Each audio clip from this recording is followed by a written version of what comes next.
yang baik, semua manusia yang saleh adalah semuanya ada pada diri baginda Rasulullah Sallallahu Alaihi Wasallam.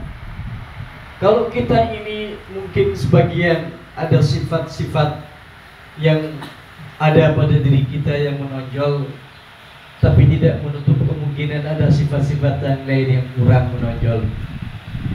Ada sifat terpuji, ada sifat yang kurang pada diri kita, tapi kepada baginda Rasulullah SAW semua kebaikan umatnya, sifat-sifat terbaik ini itu ada pada sosok baginda Rasulullah Sallallahu Alaihi Wasallam. Oleh karena itu tidak ada alasan untuk kita berpaling daripada mengikuti baginda Nabi Sallallahu Alaihi Wasallam. Entah kita sebagai seorang muallim, entah kita sebagai seorang mudaris, entah kita sebagai seorang tajir, pengusaha, entah kita sebagai seorang hamba Allah yang kaya, yang miskin, itu bisa ditiru baginda Rasulullah SAW karena kesempurnaan ada pada diri Nabi kita Nabi besar Muhammad Sallallahu Alaihi Wasallam. Pada kesempatan yang baik ini ingin saya sampaikan sebelum kita membaca kitab ini, maka sesungguhnya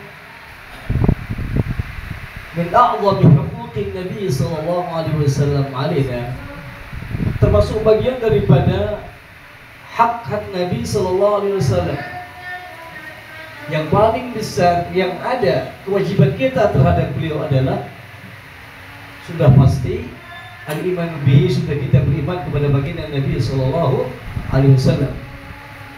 Wajib kita mutaba'ah baginda Nabi sallallahu alaihi wasallam. Wujubul iman bihi wa wujubul mutaba'atihi wa wujubul muhafadhah ala sunnatihi baginda Rasulullah sallallahu alaihi wasallam.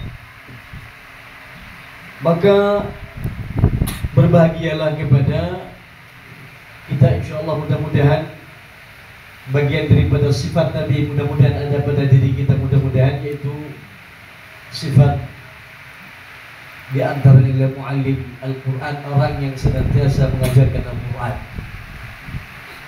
Khairukum man ta'allama Al-Qur'ana wa 'allama. Jadi mengajarkan Al-Quran, mempelajari Al-Quran dan mengajarkan Al-Quran tidak hanya terbatas kepada bacaan Al-Quran saja, tetapi secara makna umum, yaitu segala sesuatu yang terkait dengan Al-Quranul Karim, baik dari segi penafsiran Al-Quran, fikih Al-Quran, ahkamul Quran, dan seluruhnya ini masuk dalam hadis baginda Nabi sallallahu alaihi wasallam, khairukum man ta'allama Al-Qur'ana wa 'allama.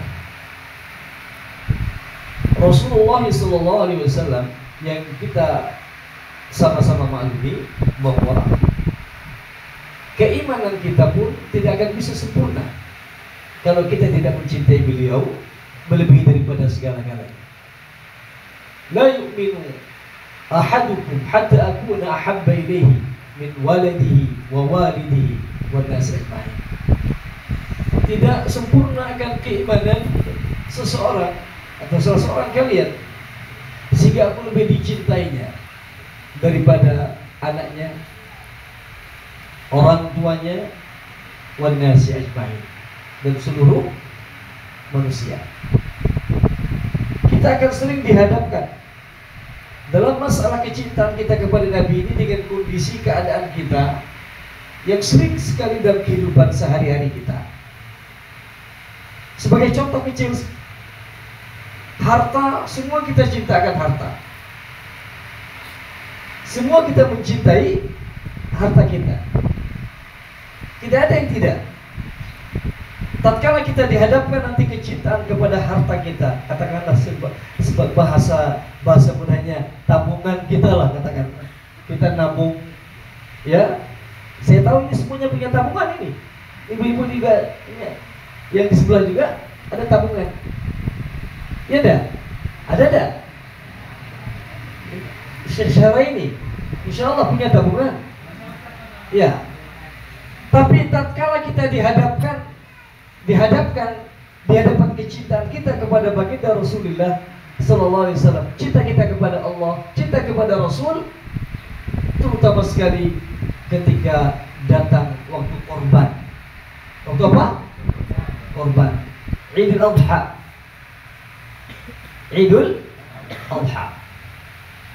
Ketika datang hari korban, ya, di mana di sana diungkapkan oleh baginda Rasulullah sallallahu alaihi wasallam, jangan mendekat ke masjid, ya. Man kana lahu sa'atun, barang siapa memiliki kelapangan, keluasaan, harta lebih, ya, falam yudhi, lalu ia tidak melaksanakan udhiyah, fala yaqrubanna musallana, maka jangan dia dekat-dekat datang ke musalla salat. Ini kita dihadapkan kecintaan kita kepada apa yang kita miliki dan kecintaan cinta kita kepada mutaba baginda Rasulullah sallallahu alaihi wasallam. Oleh karena itu, disitulah tolak ukur kita cinta kita. Kalau kita katakan, oh saya cinta Nabi lebih dari segala-galanya, tapi dihadapkan hanya dengan mencintai harta itu, ya, lalu kemudian tidak berani kita untuk keluarkan melaksanakan korban, tidak berani melaksanakan udhiyah, itu artinya cinta kita kepada Nabi yang kita katakan tadi adalah sesuatu yang hanya sekedar ucapan saja, tidak bisa dibuktikan dengan perbuatan. Insyaallah. Allahu Akbar. Qala Allah Ta'ala fil Qur'anil Karim surah Tawbah, "Qul in kana aba'ukum wa abna'ukum wa ikhwanukum wa azwajukum wa 'ashiratukum wa amwalun iqtaraftumuha wa amwalun wa tijaratun takhshawna kasadaha wa masakin tardawnaha ahabba ilaykum min Allah wa rasulih wa jihadin fi sabilihi fatarabbasu hatta ya'ti Allah bi amrih." Inilah perang antara cinta yang sebenarnya dengan cinta yang dusta ketika kita menghadapkan kondisi keadaan kita. Gimana insyaallah? Insyaallah. Qul in kuntum tuhibbuna Allah fattabi'uni yuhibbukumullah wa yaghfir lakum dhunubakum. Insyaallah. Teruslah haji banyak-banyak, ya, haji tinggi-tinggi. Jadi setiap kita, mohon maaf, ada ingin melakukan infak fi sabilillah, ada ingin melakukan sedekah atau apa, ingatlah yang tadi itu. Kita dihadapkan kepada kecintaan kita kepada Rasul melebihi daripada segala-galanya. Kalau memang benar, maka kita akan tidak melihat kepada apa yang kita belajarkan di jalan Allah Subhanahu. Insyaallah. Alhamdulillahirabbil alamin.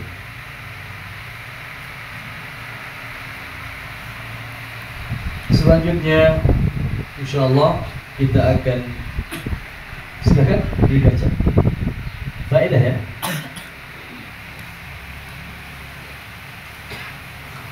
Dengan arkanul Islam, kita ketahui arkan ini jamak daripada rukun. Arkanu jamu rukni, waruknu huwa janibu syai'an aqwa. Rukun itu adalah sesuatu bagian yang terkuat dari sesuatu, itu namanya rukun. Kalau kita bisa melihat, misalnya sekarang ada kursi yang punya 4 kaki, maka jika lu dipatahkan kakinya niki, maka dia tidak menjadi kursi, karena bagian terkuat dari kursi itu adalah kakinya. Maka kaki kursi itu rukun daripada kursi itu. Itulah makna daripada rukun itu sendiri. Lalu kemudian kesaksian bahwa tidak ada Tuhan yang berhak kecuali Allah. Kecuali Allah. Mengucapkan kalimat la ilaha illallah wa anna Muhammadan Rasulullah. Orang yang mengucapkan kalimat la ilaha illallah dan Muhammad Rasulullah sekedar ucapannya saja di bibir, maka ia tidak dikatakan dia sebagai orang yang mengucapkan kalimat la ilaha illallah dengan sebenarnya. Tidak bisa membuat dia menjadi orang mukmin, orang yang beriman. Tapi bisa saja dia sebagai seorang muslim, tapi tidak menjadi orang mukmin. Karena dalam Al-Quranul Karim surah Al-Imran di sana diungkapkan syahidallahu annahu la ilaha illallah la ilaha illa huwa wal malaikatu wa ulul ilmi qa'iman bil qist wa ulul ilmi qa'iman bil syahidallah.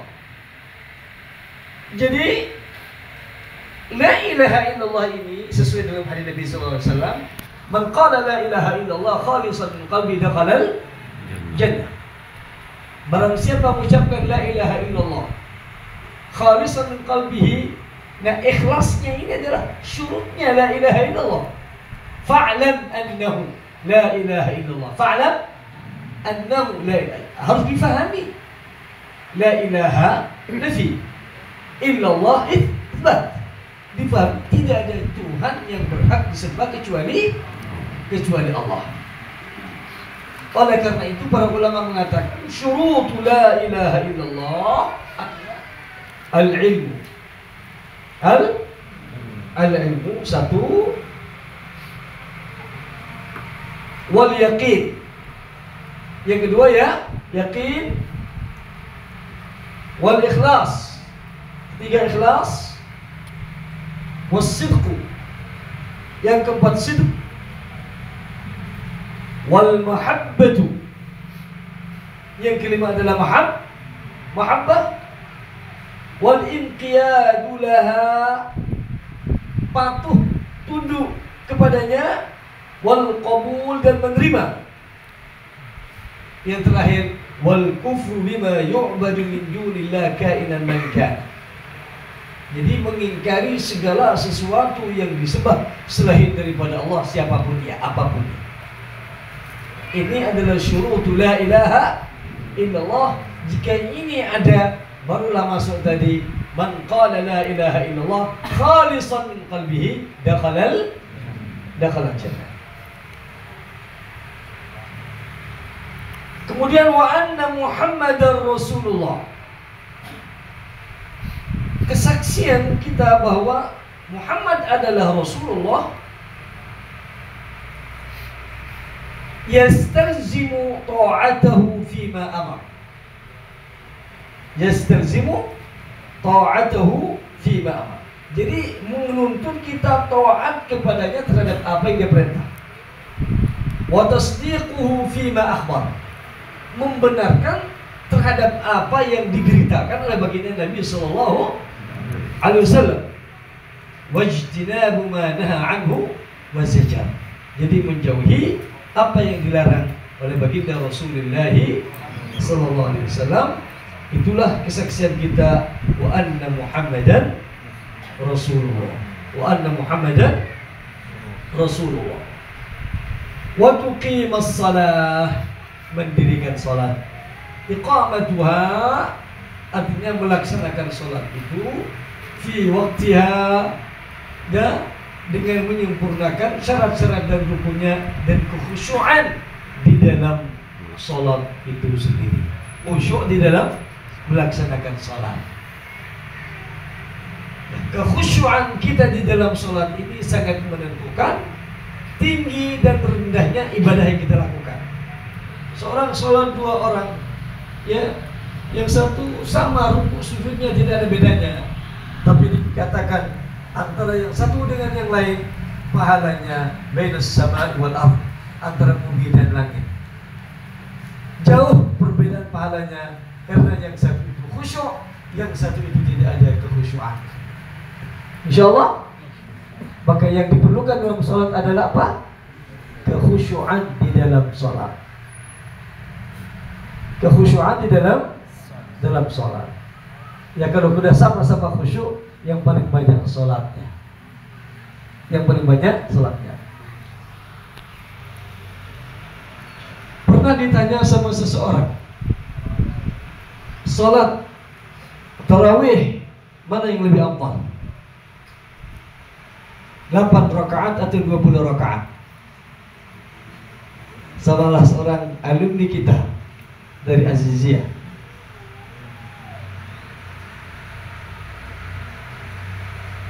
dia mengatakan berani sekali Umar itu menambah sholat tarawih menjadi 20 rakaat katanya. Lalu kemudian pernah tidak dengar pertanyaan yang ditanyakan kepada Syekhul Islam Ibnu Taimiyah, katakan dalam fatwa Ibnu Taimiyah, beliau ditanya mana yang lebih afdal, sholat 8 rakaat dengan sholat 20 rakaat dalam sholat tarawih. Jadi beliau menjawabnya tidak mengatakan 8 rakaat lebih afdal ataupun yang 20 rakaat, tapi beliau bilang mana yang paling lama sholatnya, mana yang paling lama sholatnya. Rasulullah walaupun 8 rakaat, sahabat takut tidak dapat sholat subuh, tidak dapat sahur gitu, takut tidak dapat makan sahur karena lamanya sholat. Baginda Nabi Sallallahu Alaihi Wasallam, sebagaimana yang kita dengar dalam sebuah riwayat, saya ikut bersama Nabi sholat di belakang beliau, membaca suratul Baqarah. Mau selesai Baqarah, sudah ada dalam hati saya, pasti ruku Nabi ini katanya. Ternyata selesai Baqarah, beliau tidak ruku, nyambung dengan surat apa? Al-Imran. Baca Al-Imran sampai kemudian mau selesai Al-Imran, berpikir pasti sudah ruku Nabi ini katanya. Ternyata Nabi melanjutkan kepada surat apa? Bisa. Coba bayangkan kalau makmum ini misalnya kita, antum kita ini jadi makmumnya, ya kabur atau tetap sholatnya? Innalillahi. Ada, saya punya teman sahabat di tahfidz Al-Quran di Mekah, beliau di sholatnya juga. Jadi beliau itu subhanallah sangat istiqamah dalam ibadah ini. Dikirim 7 orang santri dari Lombok untuk talaki kepada beliau Al-Quran, talaki Al-Quran. Maka yang 7 orang ini, riwayat dari murid beliau cerita sama saya, menghafal. Datang bulan Ramadan, beberapa bulan datang bulan Ramadan. Yang pertama beliau sholat 3 juz semalam. Berapa? 3 juz.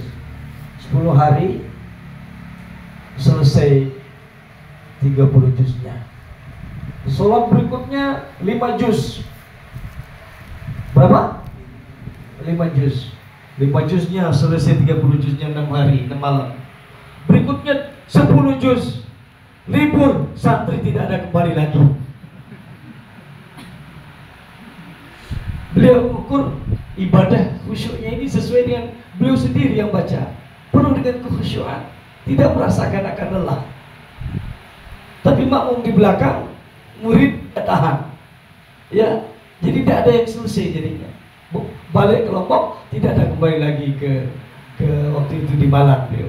Masya Allah, tabarakallah.